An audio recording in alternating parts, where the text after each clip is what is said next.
بگیر.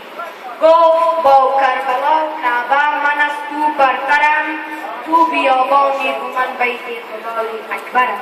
کربلا در پاسخش گفتا اگر تو خانه من همه خون خدا می جوشد از بام و درم. کعبه گفتا مرد و زن در گرد من آرند دوام، من مطاف مسلمین از کهتر و از مهترم. کربلا گفتا چی گویی هر شب دین من میزبان انبیا از اولین تا آخرم. کعبه گفتا انبیا در من به دنیا آمده، تو کجا و من کجا، تو دیگری من دیگرم.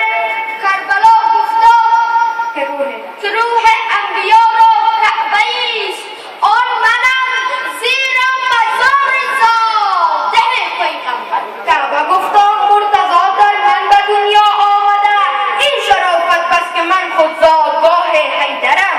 کربلا گفتا علی بوده 3 شب مهمان تو، من حسینش را گرفتم تا قیامت در. کعبه گفتا من صفا و مروه دارم در کنار، وصف اسماعیل باشد خاطرات هاجرم. کربلا گفتا این منم در خیمگاه و قتلگاه، سید 72 سال الله را یادآورم. کعبه گفتا چاه زمزم را کنار من ببین، قرنها و سالها جوشد ز دامان کوثرم. کربلا گفتا که زمزم را چه با خون حسین، زمزم تو آب و من خون خدا را شاهد. ناگهان از هم نگاه آمد حرم، خاموش باش تو کجا و کربلا هرچند هستی محترم.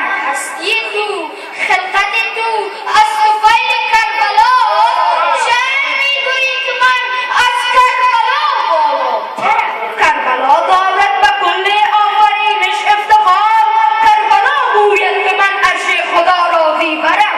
من مزار پاک 72 سال اللهیم، من هماغوش ابوالفضل و علی اکبرم. بارها محمد گفت که علی جان من است، هم به جان علی گفت نام محمد